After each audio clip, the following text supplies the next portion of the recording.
I remember having somebody in the session and they were like, well, I'd rather not talk about those things because those things are too personal and I'd rather take them to the grave. Within therapy, I tried to explore it with respect, but in that moment, I was like, wow, even coming to a therapist, for them, it's like I have to take certain things to the grave because that's what they were taught since they were younger, like suppress your emotions, avoid talking about certain things. When it comes to, like you said, cultural, the stigma among mental health.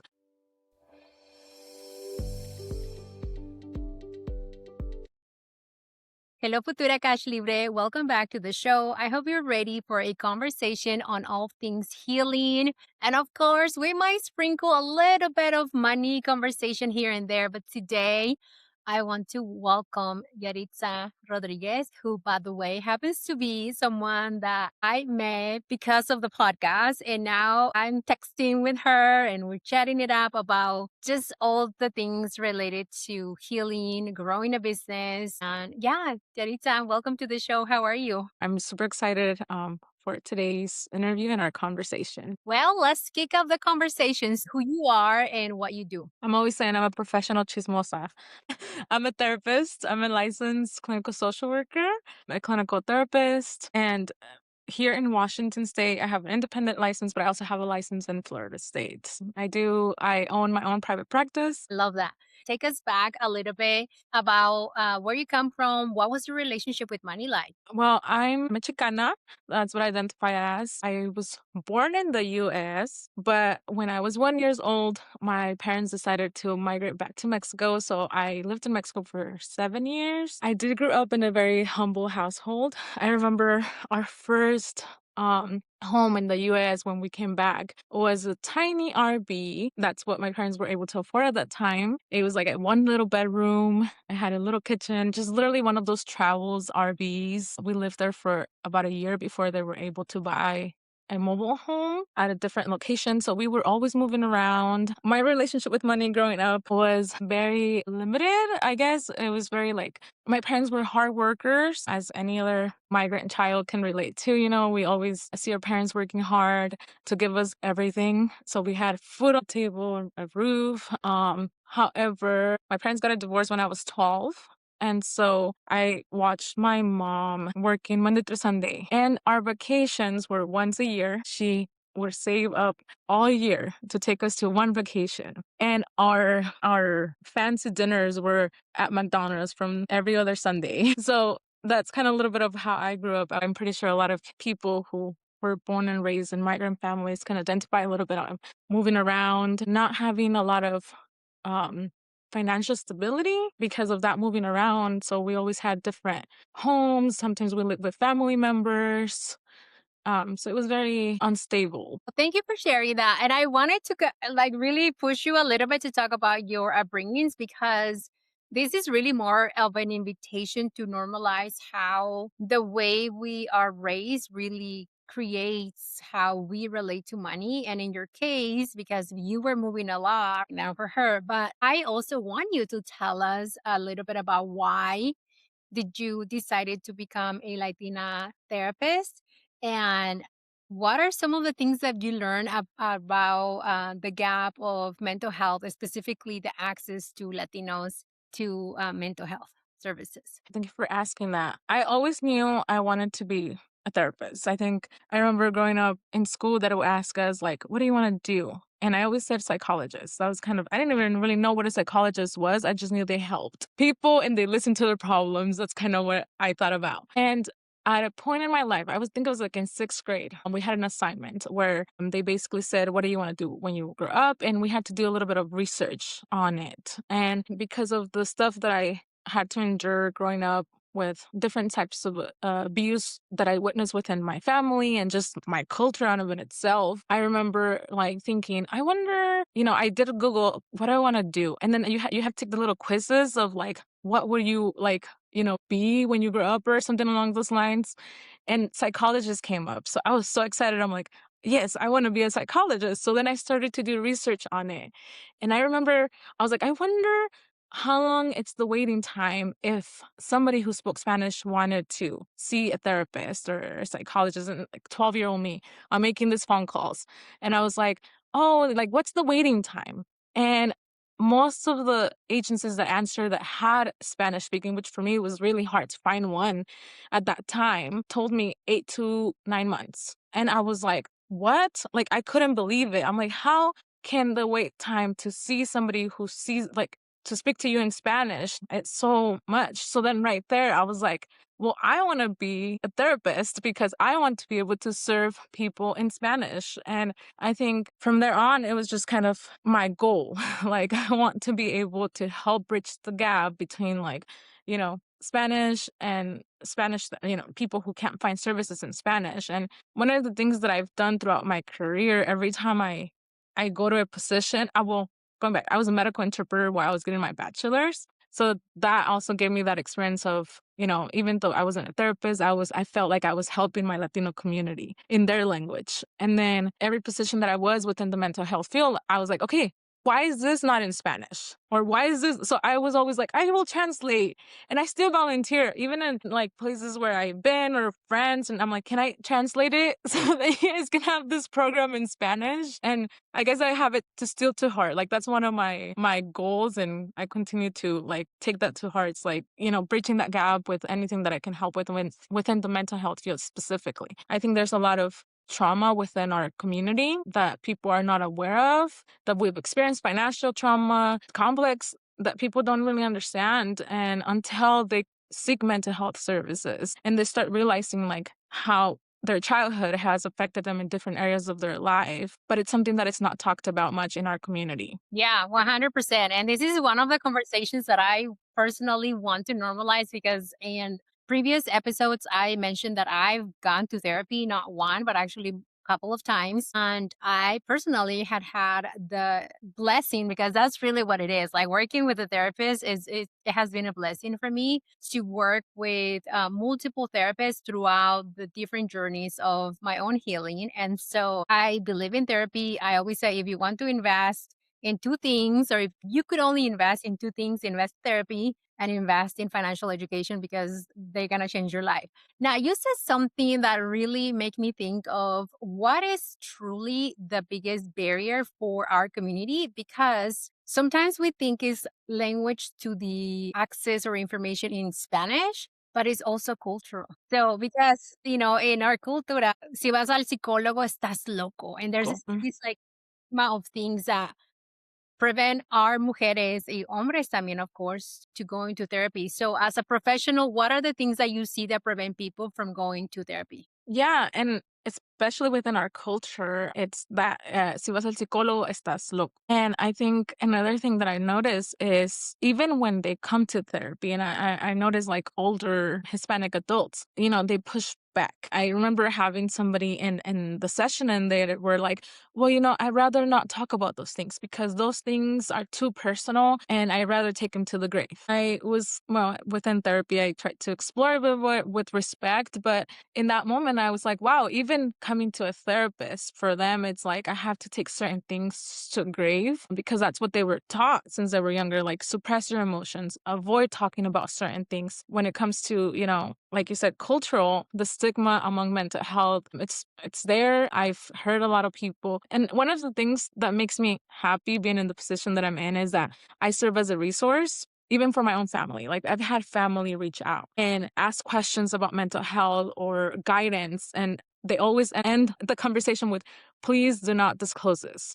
Please don't tell anybody. And I never talk about it, but at least in some ways, it makes me happy to know that my uncle who's 58 or my aunt who's 60 can reach out to me and our understanding of mental health when they used to know and just seek for that guidance. And they always end up with, do not disclose this, because to them, it's still like, we shouldn't be talking about mental health. We shouldn't be talking about our problems. For how to keep tabs. And if someone comes to me and tells me, and I say this because in my family, I will say this, like my family, it's horrible at keeping secrets. Like even me, like I am a horrible secret keeper. Like don't give me your secret because I don't like them. Like I just can't keep them together. Yeah.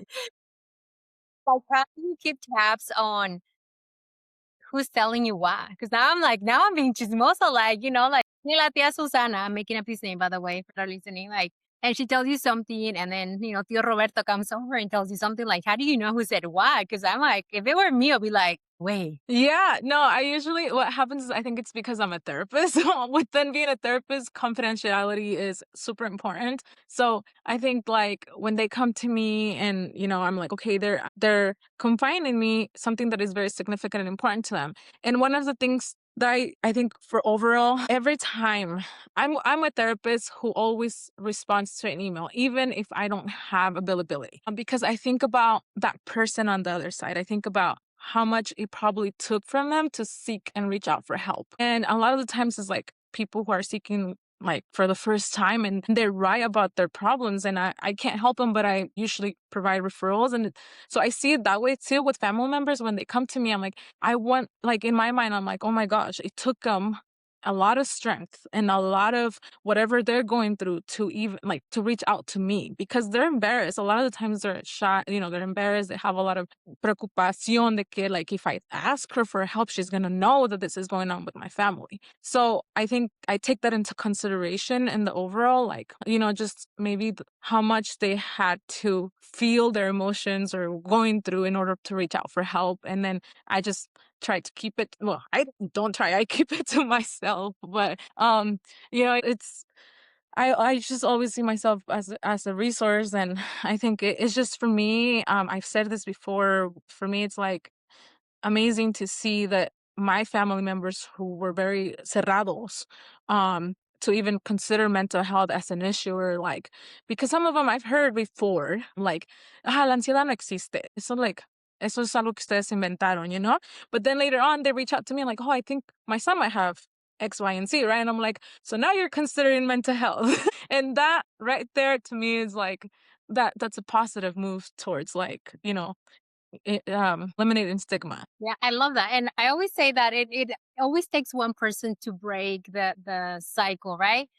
In my case, I want to say that I was the first person to go to therapy. And once I start sharing with my mom, with my nieces, my nephews, just casually, like, like, ¿cómo va tu día?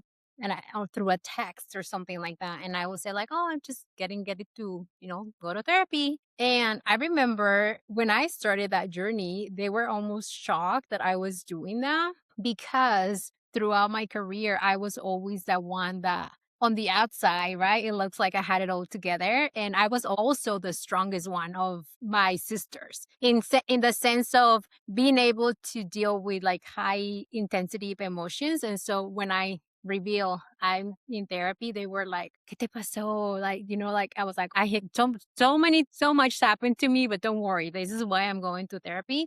Mhm. And now they are going to therapy, or gone to therapy. That's My amazing. with my little nenas, every time they're like, I have so much problems at school. I'm like, hey, there's a counselor there. I'm here to help you, but I want you to know there's so many more people that can help you. And I love, love, love talking about emotions. Like, so Mhm.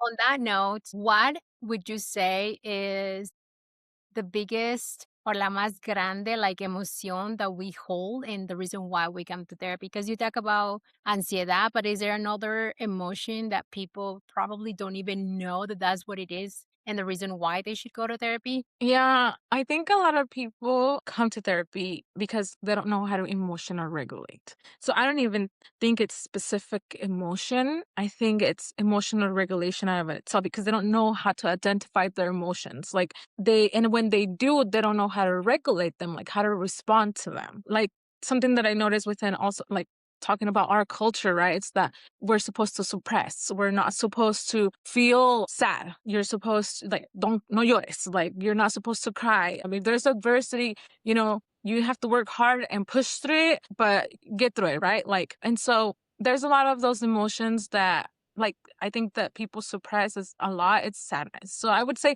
emotional regulation of and of itself, because unfortunately nobody really taught I include myself taught us how to emotionally regulate. But one of the emotions that I think a lot of people suppress the most is sadness.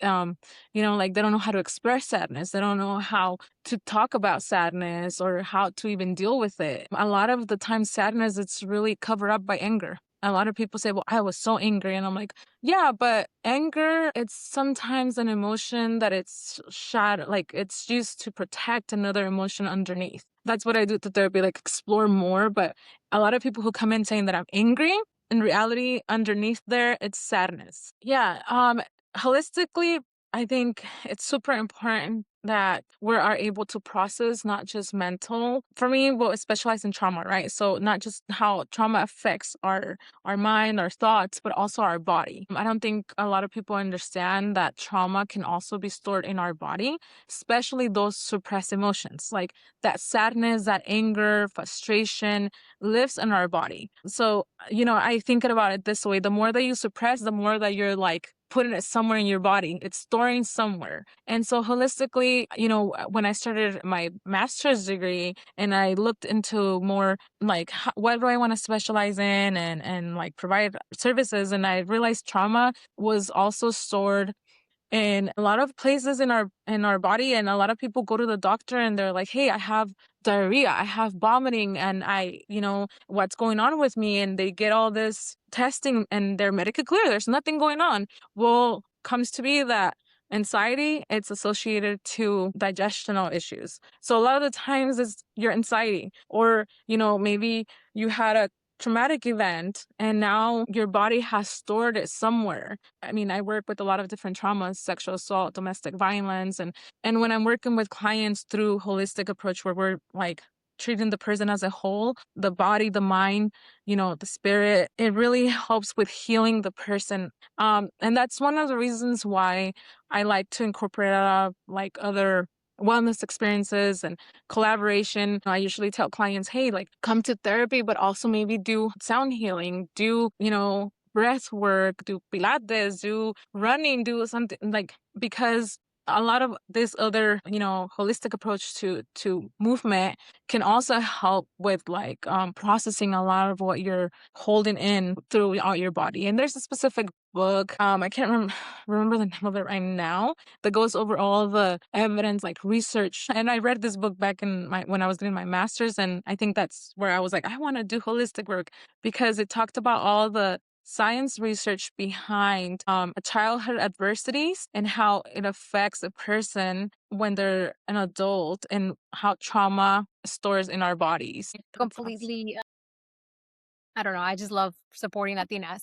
Thank you. Yeah, so I think I I balance pretty well with when it comes to I've worked a lot in situations with crisis situations. I have a lot of experience as a designated crisis responder. And one of the things that, and as a medical interpreter, I had to encounter a lot of situations that were really hard. And I think like what I've learned to do was, okay, when you're at work, you're at work. And when you're outside of work, it's your family time. It's time to distress, to take care of yourself. So as soon as you close the door, you're not taking anything out. And so I think I've learned to kind of separate my work life with my family life. And that's what balance is. Like I always tell people, like I recharge when I'm with my son, with my family. So I'm pretty good at setting boundaries, which is something that I've learned with time. And I would say the hard way, because I used to not. But as soon as I started setting boundaries, I started to learn like it's important to take care of ourselves, to recharge, to balance. And I think like I need to be able to take care of myself in order for me to tell other people like to take care of themselves too. I'm like, what a hypocrite. Like, why am I gonna show up to session and tell my clients X, Y, and Z, and I haven't even done any work with myself, you know? Yeah, So, and I'm also a therapist that has a therapist, and I tell clients, I'm open about it. Like, and then they're like, "Well, how is that?" And I'm like, "Well, I need to be able to help myself. How, yeah, in order that's to be able to help you." So they can find me at Hanan Wellness through Instagram. And then also I have my website, which is www.hanancounseling.com. My definition of wealth is really, I think, is, being able to say no with no fear, and feeling like I wake up and I feel calm, I feel peace, I'm able to breathe without feeling anxiety, being able to support my family without that constant stress. I think that to me, it's wealth more than beautiful. like, having all this money. It's just what it does to you when you have like financial freedom. Thank you.